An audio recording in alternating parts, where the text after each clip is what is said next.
सरकार जब 50 करोड़ रुपया बजट में रखती है कि हिंदी को प्रमोट करना है पूरे भारत में, और जब एक पैसा भी नहीं देती है तेलुगु को प्रमोट करने के लिए, बांग्ला को प्रमोट करने के लिए, मैं क्या समझूं उसको? हिंदी इंपोजिशन तो नहीं कहूंगा, बट हिंदी को प्रमोट तो कर रहे हैं। ऐसा नहीं है कि नहीं प्रमोशन हो रहा है, पर मसला वो नहीं है, समस्या वो नहीं है।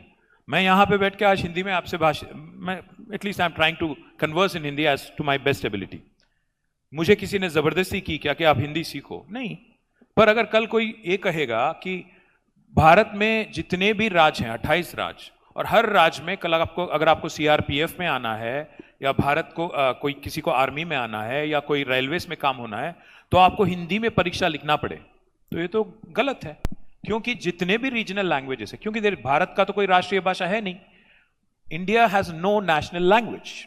India has 22 official languages, 300 unofficial languages, some languages which do not even have a script. So all I'm saying is, I'm not going to enforce Telugu on you. Why are you enforcing or imposing Hindi on me? Leave it to the country, leave it to the people of this country. Why are we imposing ourselves on each other?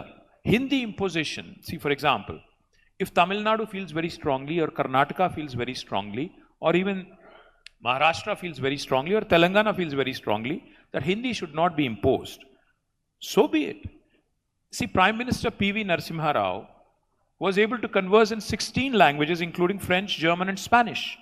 So my point is, it is the individual's appetite, it is the individual's interest that should dictate. And also, Kamlesh ji, language is not just political issue. Language is not just a communication tool. Language is also cultural identity. Remember that. See, in fact, the beauty of India is unity in diversity. भी हम लोग बार-बार कहते रहते हैं।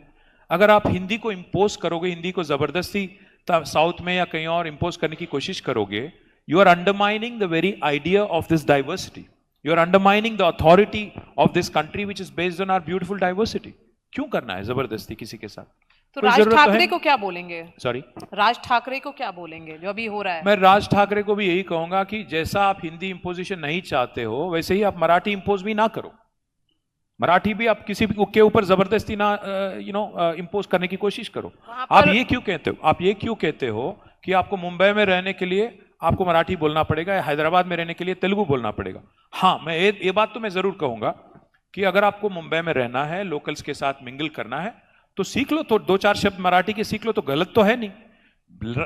Respect the local culture, respect the local language. See, we go to Europe, we all travel to Europe, right? When we travel to Europe, you can converse in English, but if you can converse in French, the French will really appreciate it. If you can converse in Spanish, they will really appreciate it. They preserve their culture, they preserve their language, they preserve their diversity.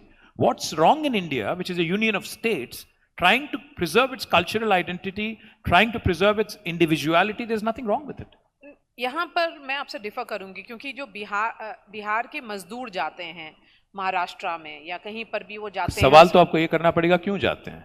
क्योंकि बिहार और UP में काम नहीं होता है। वहां पे आप वो देखिए ना, तरक्की अगर वहां लाएंगे, जो विकास की बात होती है, विकास अगर हो रहा है, तो क्यों दूसरे तरफ जा रहे हैं, दूसरे राज्यों में? लेकिन तो उसको डब करना चाहिए हिंदी में, वरना आप देखोगे सबटाइटल के साथ। कौन सबटाइटल होता है? वो अंग्रेजी होता है। मैं मलयालम सिनेमा जब देखता हूं तो अंग्रेजी सबटाइटल में देखता हूं। मैं अगर ईरानियन सिनेमा भी देख रहा हूं तो अंग्रेजी सबटाइटल में देखता हूं। तो कोई ना कोई माध्यम होना चाहिए कम्युनिकेशन के लिए। भाषा एक माध्यम भी है, आइडेंटिटी भी है। पर जब माध्यम जब नहीं रहता और आइडेंटिटी की जब बात बनती है, तब जाके पॉलिटिकल लड़ाई शुरू हो जाती है। जब जिस हद तक अगर माध्यम ही रहता है, just a mean of tool of communication, then there is no issue. That is the challenge. All I would say is, if you're going to Maharashtra or Karnataka or Telangana or Tamil Nadu, try and learn a few pieces, few lines at least, so that you respect the locals. All the migrant workers are partners of our state development. There's no question. In fact, our Chief Minister in 2020, Sri KCR, had mentioned this word, that you are partners of my state development, and he is the only Chief Minister in India who had organized special trains, free of cost, 500 रुपया हर किसी को दिया, खाना दिया, और उनको ढंग से मर्यादा के साथ वापस उनके राज को भेजा।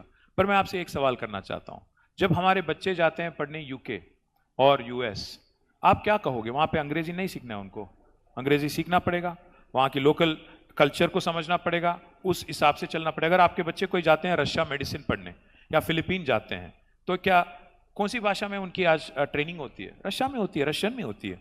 हमारे बच्चे जो चीन जाते हैं, वहां पढ़ाई करते हैं, चीन में मैंडरीन सीख के आज वहां पे मेडिसिन पढ़ते हैं। रशियन में पढ़ते हैं। मैं ये नहीं कह रहा हूं कि किसी को तेलुगु सीखना पड़ेगा या तमिल सीखना पड़ेगा या कोई और सीखना पड़ेगा, पर क्या तकलीफ है आपको दो चार अगर लाइन, जैसे मैं हिंदी सीखा हूं, मेरी नेटिव तेलुगु है, मदर टंग मेरी तेलुगु है, पर मैं हिंदी सीख के आपसे बात कर सकता हूं, आप क्यों नहीं कोशिश करोगे 4 लाइन तेलुगु सीखने की, अगर तेलंगाना में रहना है? क्या गलत है उसमें? तो अगर कोई नौकरी ढूंढने जा रहा है, वो एक पर्टिकुलर लेवल पर है, क्लास है, तो वो सीखने की उनकी ख्वाहिश होगी तो वो सीख लेंगे, लेकिन इस तरह की जबरदस्ती करना सही है? 100% लॉ गलत एंड है, ऑर्डर का सिचुएशन बनाना सही है? 100% गलत है, मैं उसका सख्त मुखालिफत कर रहा हूं, और 100% रॉन्ग है, ये भी कह रहा हूं। कानून को लागू होना चाहिए, and whoever indulges in this kind of petty politics is wrong.